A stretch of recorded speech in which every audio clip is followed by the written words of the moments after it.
All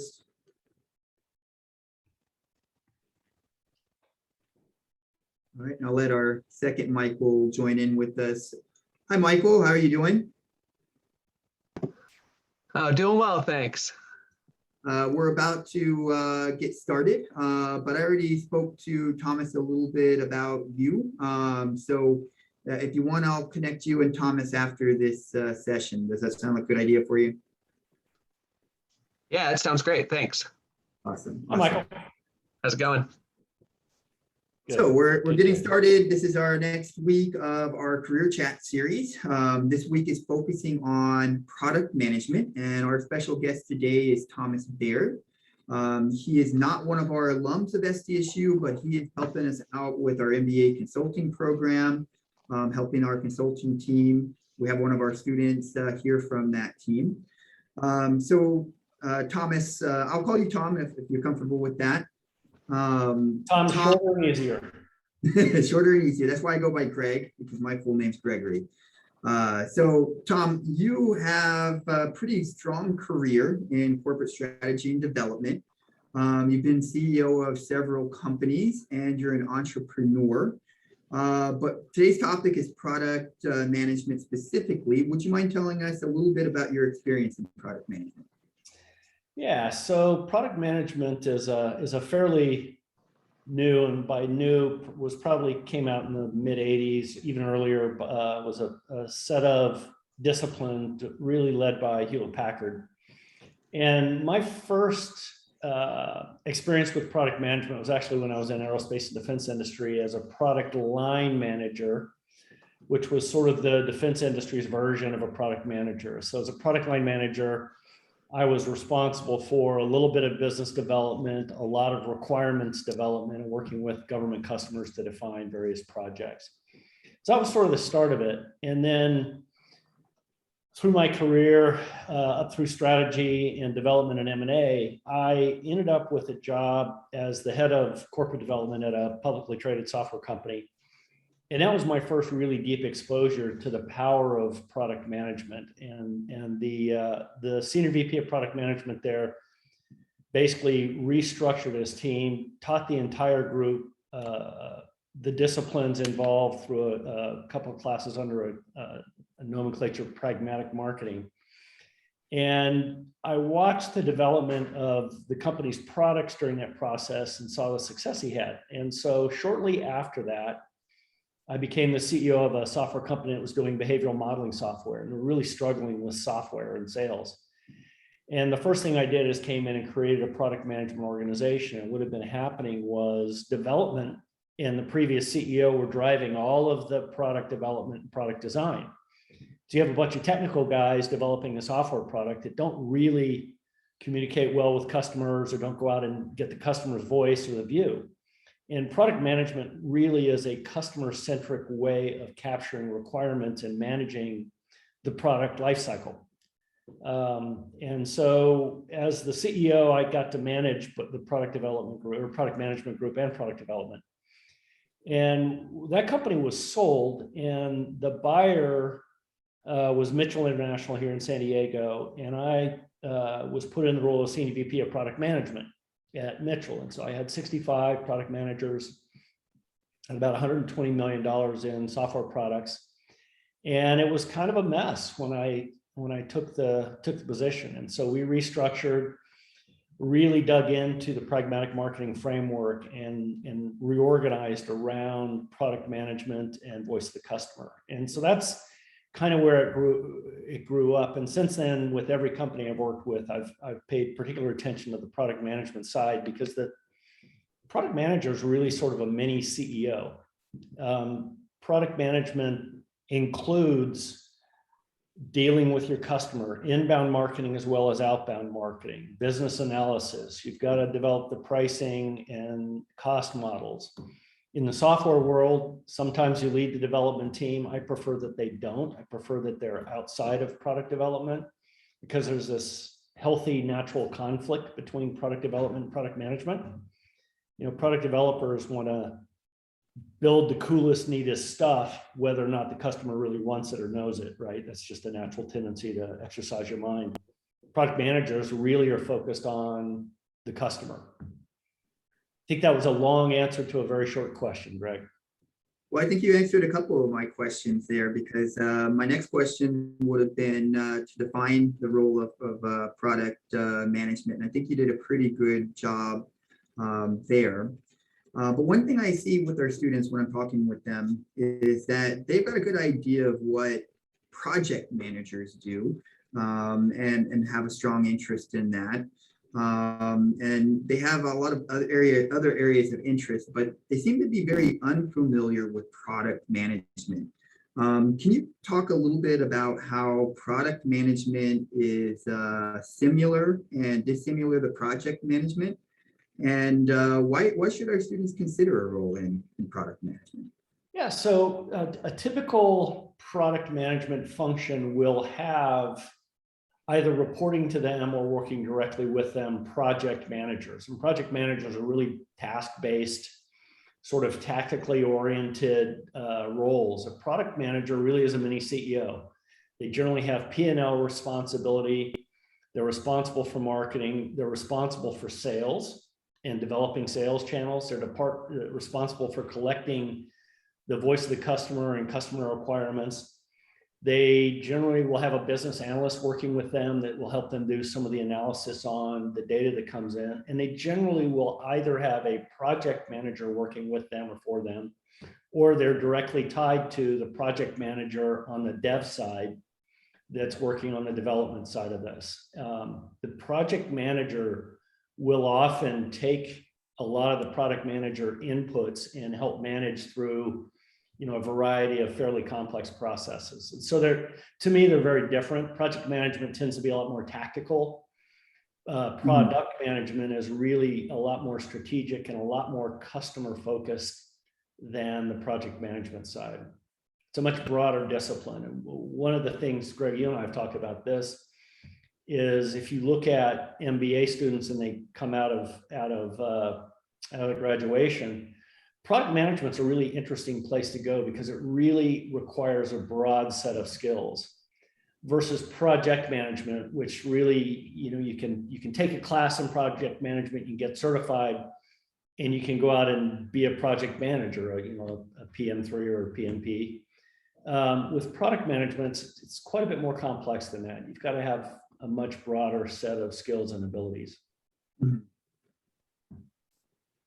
And being a product manager and getting that CEO type of experience, it sounds like really kind of sets you up to go other places in the company. How about for consulting? It sounds like it probably served you well as a consultant. It has.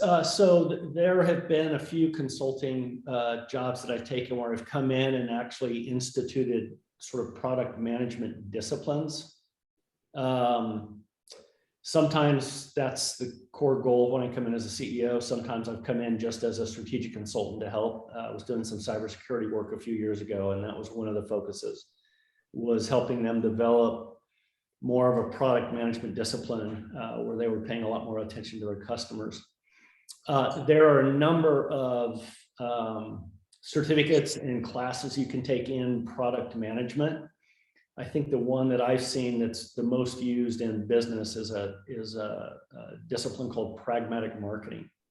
And they offer classes all over the country. I had all of my product managers at Mitchell go through the pragmatic marketing classes. And there are sort of three distinct roles that they profess. One is a business analyst, one is the product marketing manager, and then there's the general product manager role there. So from a consulting standpoint, it's helpful because you can come in and that can be one of the tools in your arsenal to leverage with potential clients. So you served as a CEO of several companies. You're about to venture off into probably some new leadership roles. Product management, you said, was similar to your CEO, and CEOs, their job descriptions change over time, right? So at the entrepreneurial phase, you're very focused on raising capital, putting your team together, making sure that you survive those early stages. Then you get off to adoption. You need people to actually start to pick up your product, and sales becomes very heavy. And then growth, you start to focus on the growth stages of it. After you get through those early stages of it, you may have to pivot and diversify, in the future.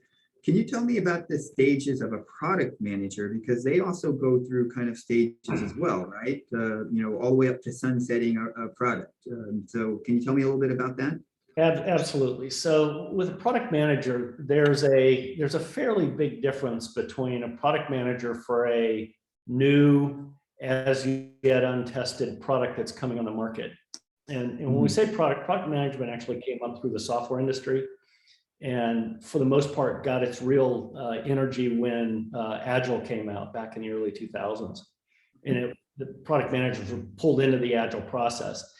It's since changed. And so product management now you'll find in the action sports industry, you'll find it in cosmetics, any real product you can apply the disciplines to.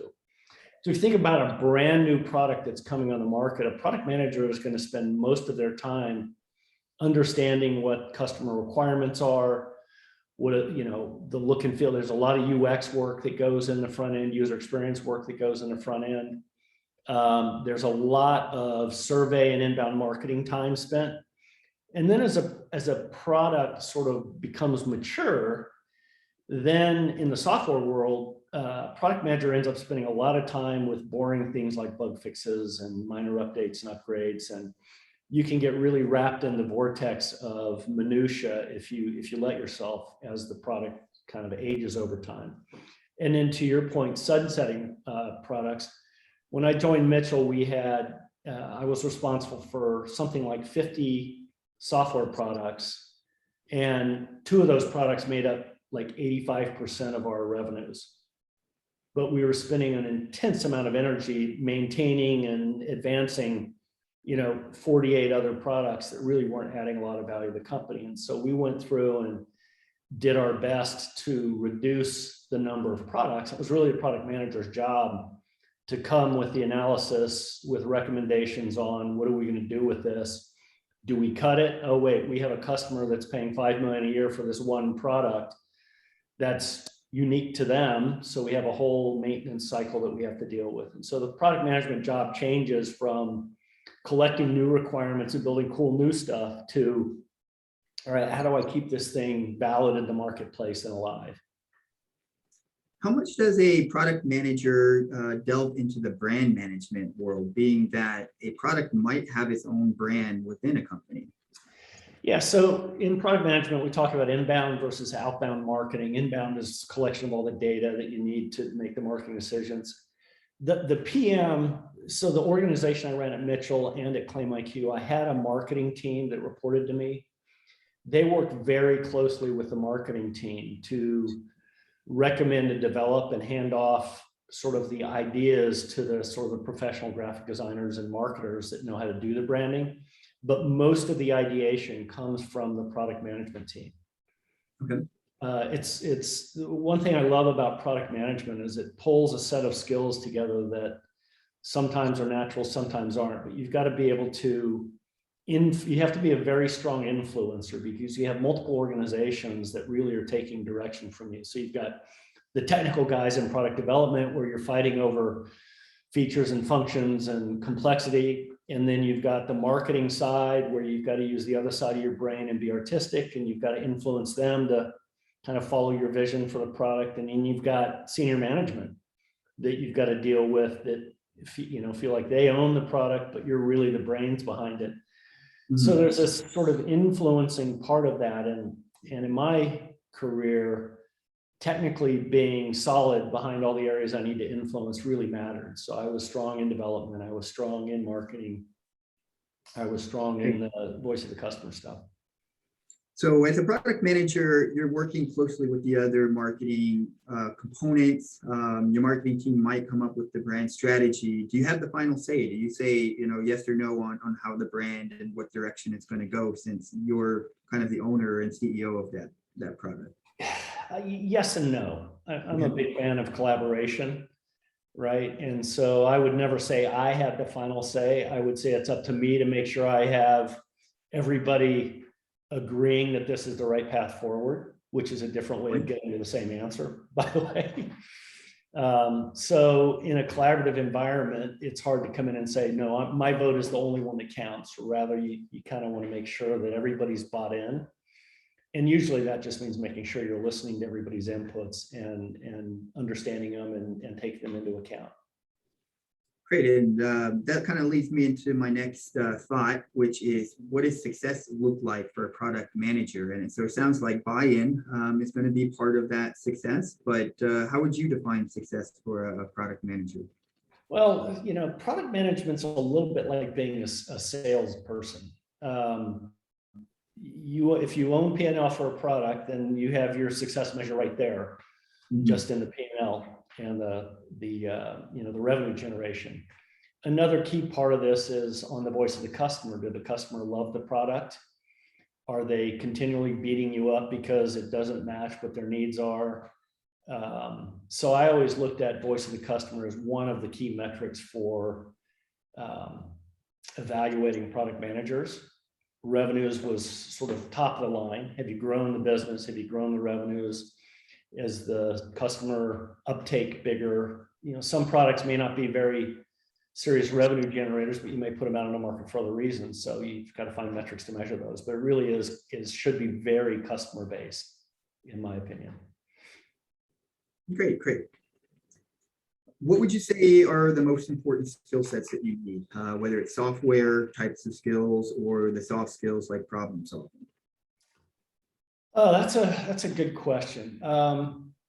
If you're a product manager at a software company, I think you need to have a strong sense of the development cycle. You don't necessarily have to be a coder. I was a horrible software engineer. I was a great software designer, but me sitting and writing code was not a good use of my time. I just couldn't focus enough to do it. Mm-hmm. But what I did do was I had a good understanding, and this was, I'll date myself. This is back when we were using the waterfall model of software development, or the spiral model, from the 80s and 90s, pre-agile. But having a deep understanding of the process and the cycle, so you can get in and you can work with your software development team on, you're often joining scrums on agile software development processes, et cetera. So that's one piece of it. A really key piece, again, is influencing, your ability to pull people together to collaborate and get to a unified answer to help drive a product forward. And I think, for me anyway, one of the really key skill sets is the ability to listen, and listen well. So because you spend a lot of time listening to customers, but you also have internal influencers. You've got your product dev team that are telling you that you've got to do this. You've got your CFO breathing down your neck, telling you you've got to price it like this, even though the model may not work from a customer standpoint. So you've got to be able to take a lot of inputs and come out with solid solutions from that. And then lastly, it's a multitasking job. Every day is different. It's one of the reasons I loved it and love it.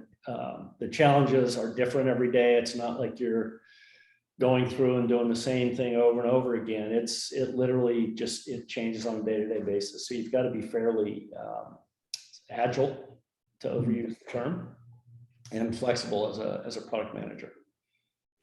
Does a lot of that adaptability have to do with the customer and the markets themselves being agile and changing?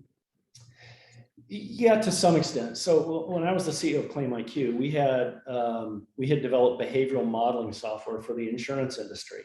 Mm-hmm. And what we're doing was modeling the way insurance adjusters settle claims.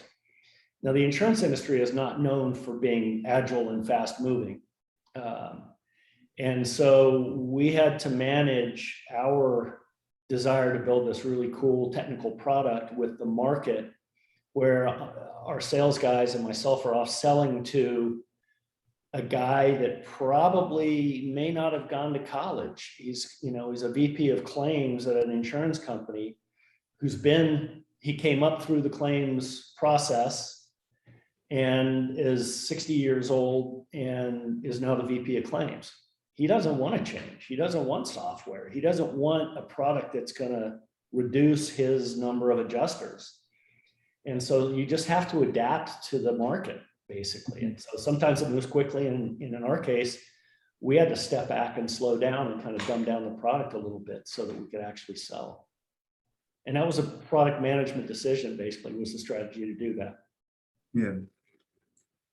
If our students, so MBA students, maybe some information system students, we're going to interview with you, what would set them apart for you to make you consider them for a product management role, whether it's a piece of experience they've gotten or just a quality that they've expressed in that interview that would impress you?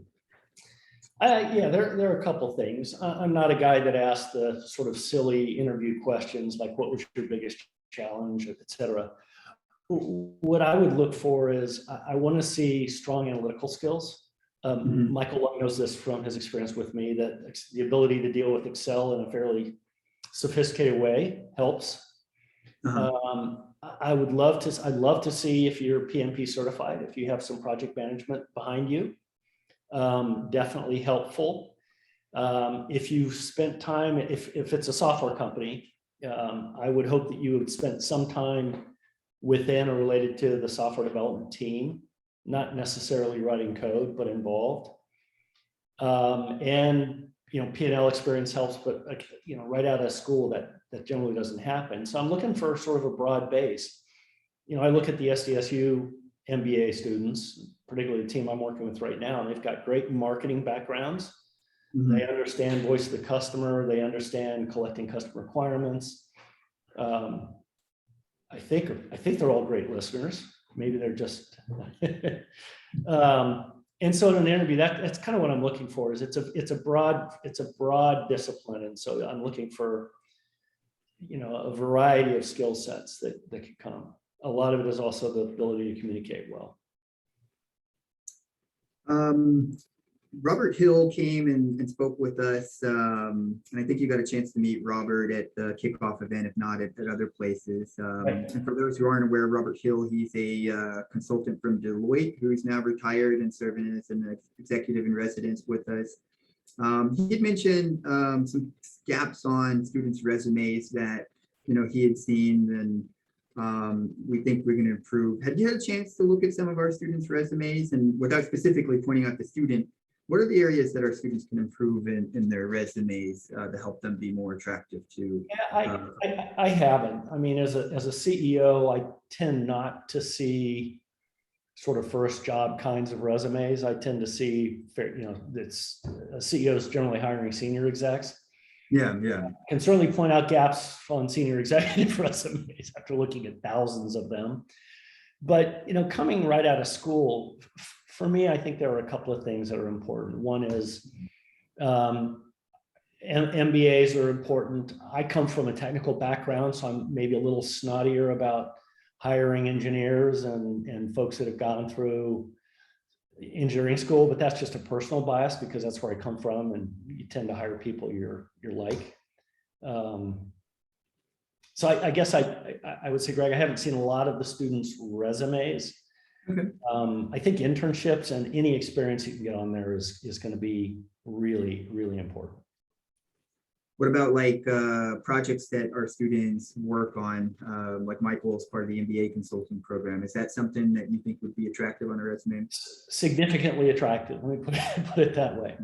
Right, just knowing Michael Long and the team and how they're working through this process with our client.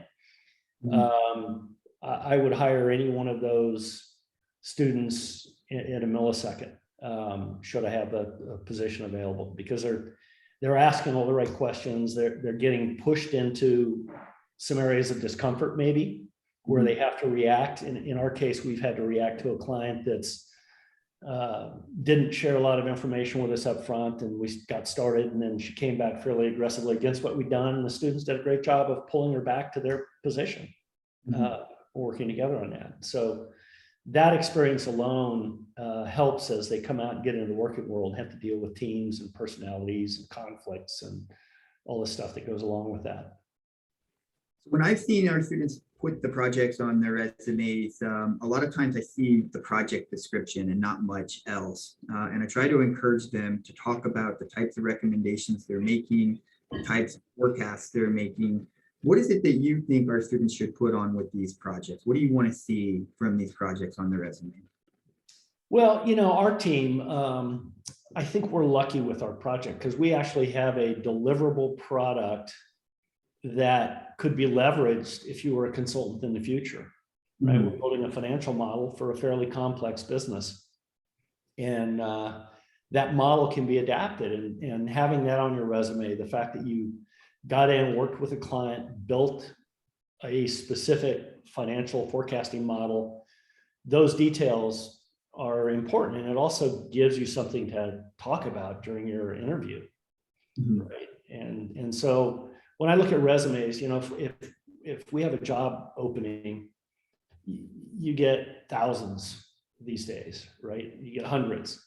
And so I always go through them very quickly. And if there are single eye-catching items in there, like a project like this, it goes into the further review stack. If there's nothing in there, it doesn't get further reviewed. That's just the nature of the competitive industry. And I think all the job bots that are out there probably search and sort for some of that too, although I don't like to use those much.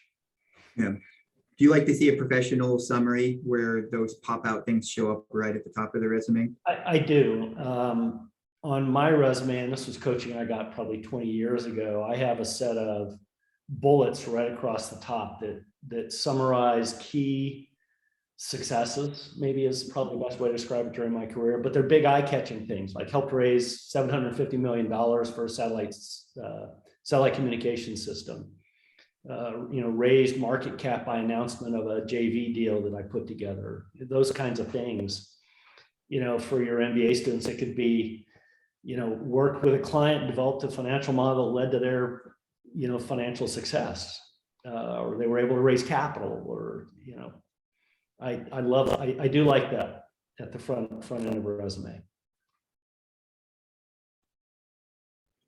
Shifting gears a little bit for our students that would like to see you as a roadmap. Everybody's got a different way of getting to where they want to go, but there's things from what you've done and how you got to where you are that they can learn from. How would you say that your education has influenced your career path? And when did you decide at some point in your career that you were interested in product management? I think you mentioned it a little bit, through Northrop Grumman, but how did you actually know that was an area that you enjoyed?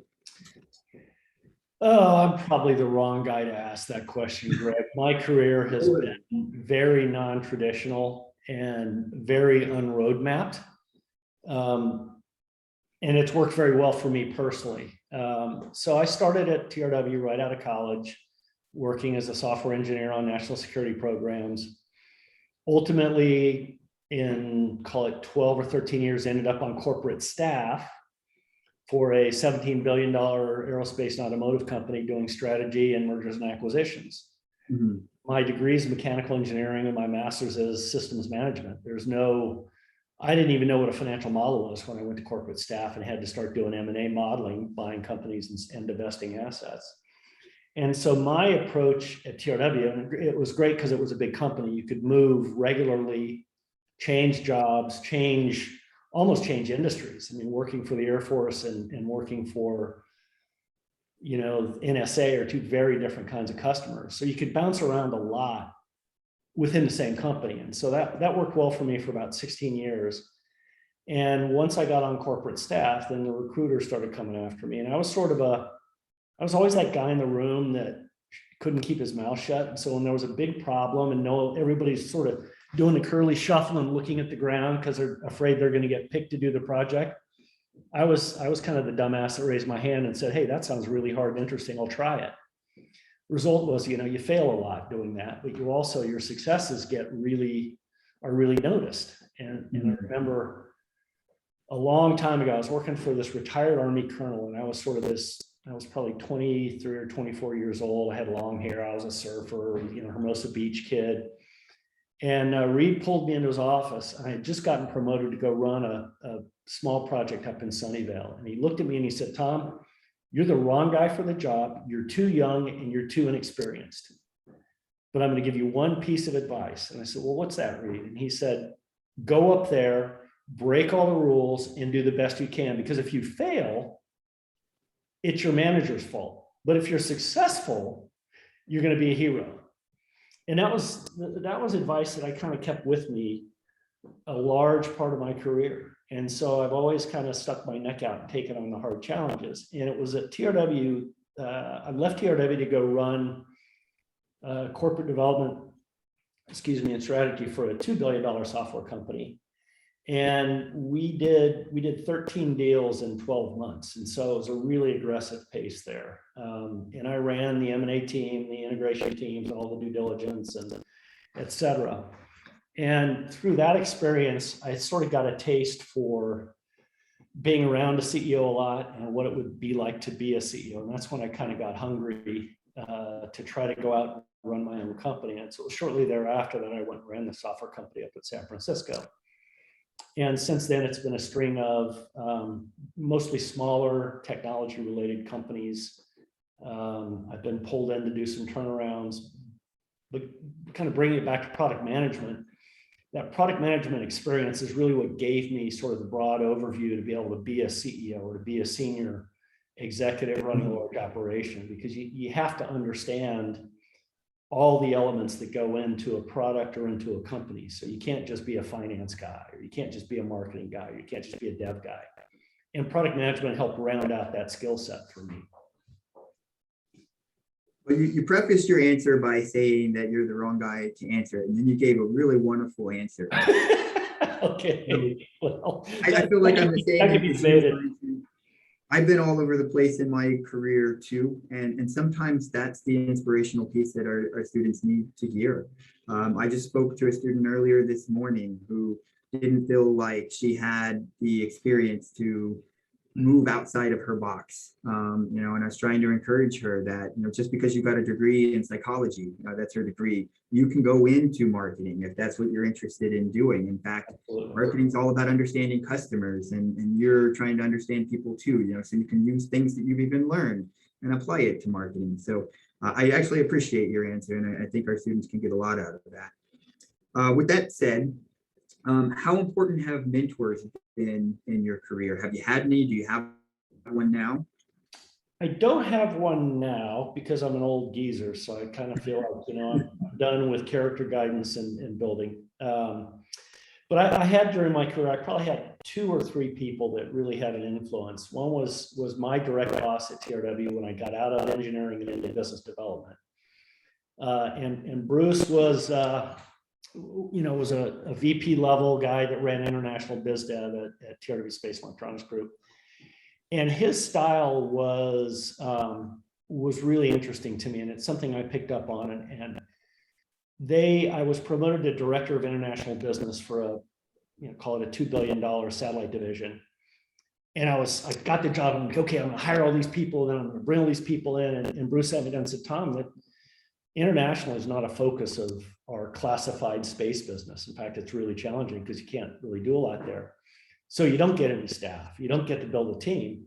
What you have to do is be able to go out and influence people that want to work on these projects with you.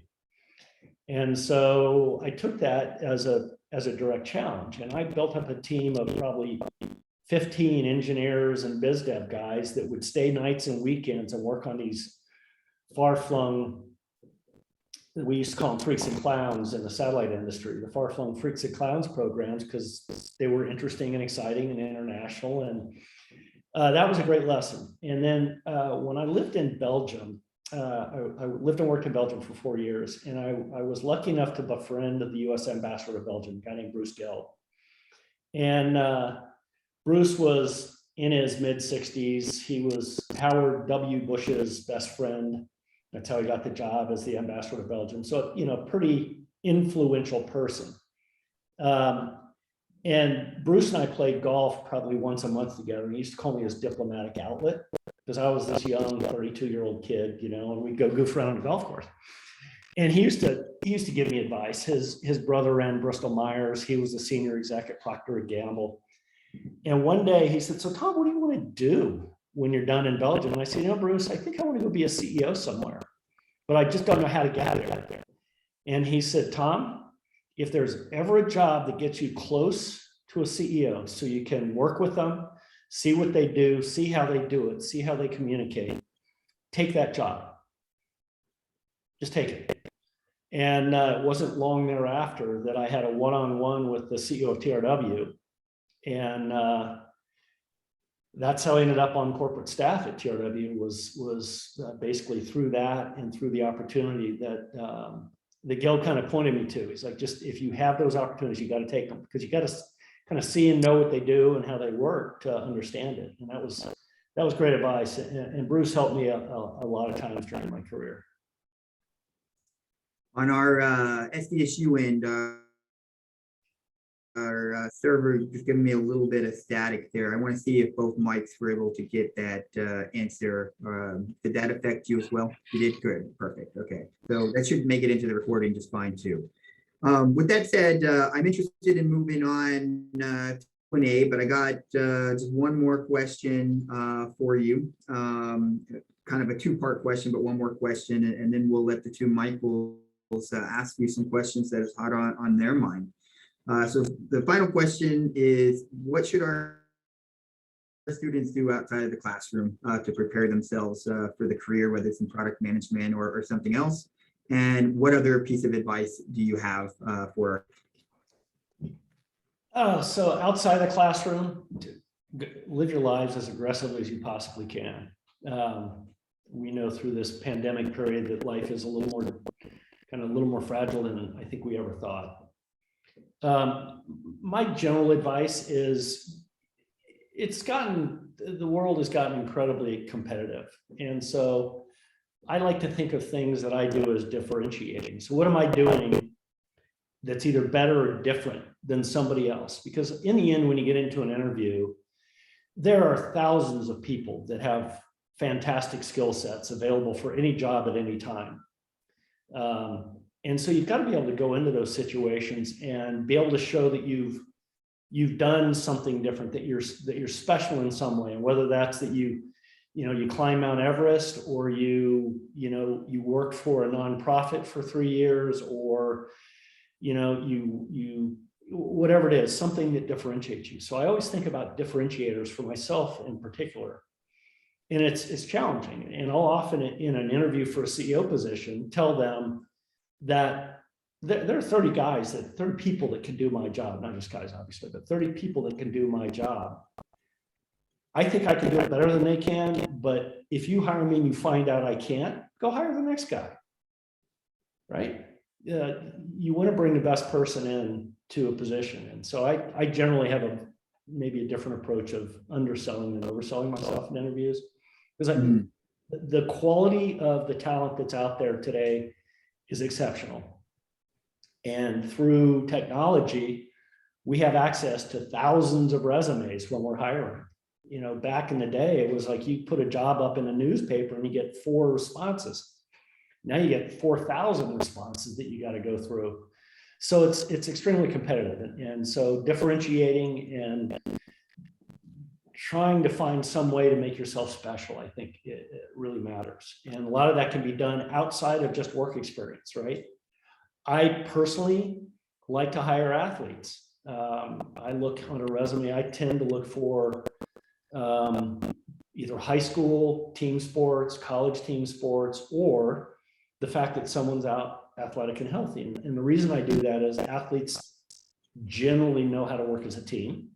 They've mostly had to be in a team environment.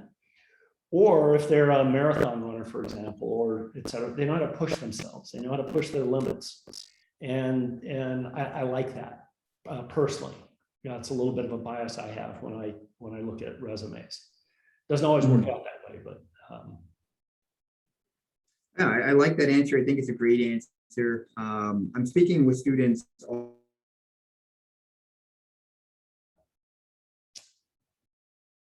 Looks like the IT department at San Diego State's time who are afraid of the differentiators. Said, well, I'm in 90, I'm here, student. Sorry, I froze up for a second. Did you have something to say on? No, okay. So the students would always point out all these differences and make it sound like it was something bad. And I would point out to them, well, that's your competitive advantages. All of those things that you're telling me that make you different are all the reasons why someone's actually going to want to hire you. So I really love the answer that you give because it fits right into the advice that I'm giving our students. So Michael and Michael, let me open the floor to both of you. What kind of questions do you have for Tom? Yeah, let me add one thing real quick, Greg. Oh, yeah, go ahead. I think people worry about their failures too much. Mhm. I know in my experience, I have failed numerous times. I took over a turnaround company that was so financially unfit. After a year, we had to shut it down. And I openly talk about that in interviews because, man, did I learn a lot during that process. You know, and your failures can be sometimes stronger than your successes. If you've had nothing but easy successes, you can't deal with the downside. And so that's something that I think students need to understand is, you know, in interviews, the typical question is, what's been your greatest failure? My response is, how many of them do you want me to talk about? Right?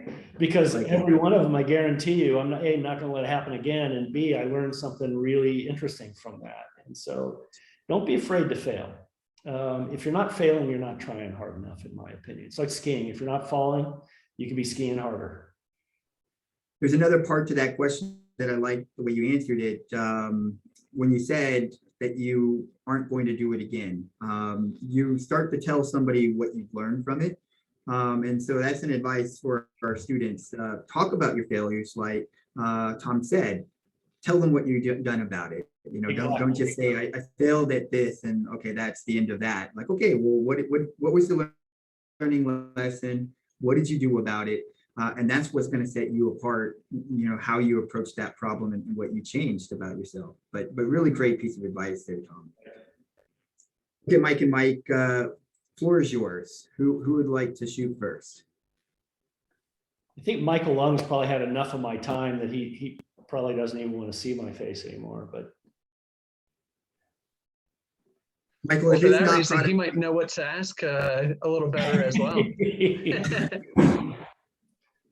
The good news is we're having a lot of fun on our team, I think. So it's been a great experience for me anyway. Well, one quick question I have, you know, I just finished the MBA program myself and came to it with decent amount of experience actually in the sports, action sports type industry. And kind of how would you recommend bridging, you know, years of experience with smaller companies into talking to larger companies about these more kind of product management type roles? Because that's something I've been looking at and before and since MBA, and then still just kind of try to figure out the right way to speak to those experiences as well. Yes, so a lot of it is about storytelling and going back and looking at your experiences in the action sports industry, for example. Try to extrapolate out of there sort of some key skill sets. You know, in action sports, branding is critical, right? And representation is critical. And so there are these different parts of action sports that you may not think about them when you look at aerospace and defense, for example. But in reality, there are some experiences. I personally love to hire and work with consultants and people that can bring a completely different perspective. Right, a lot of consulting, and I've told my team this, is listening to your client and repeating back to them what they've told you. Right, that's what a lot of executives want to hear. You're just validating that they're making the right decisions.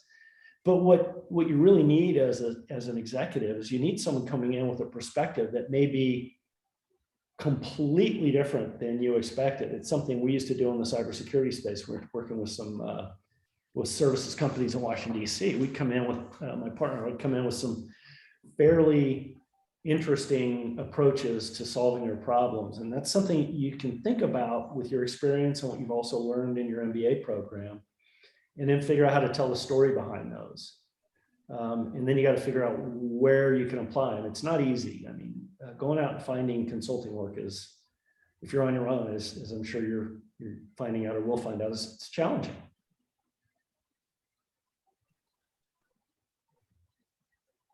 I hope that helped or answered your question. Yeah, absolutely. No, that was great. Thanks.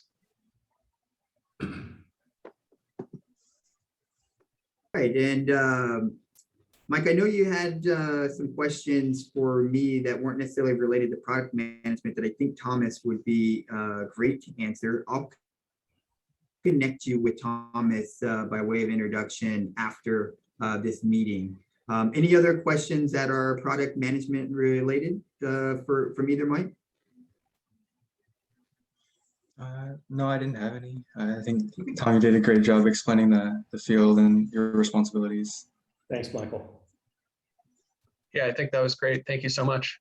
Appreciate it, Well, guys. Tom, it means a great deal to us to have you here today talking about your experience and giving us a little more insights into the field of product management. So thank you so much for taking the time today with us. My pleasure, Greg. You know, I'm here to help you guys as much as I can. Okay, I'm going to go ahead and end this recording.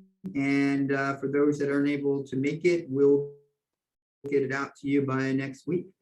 Thanks again, everybody. Have a great day. Thank you.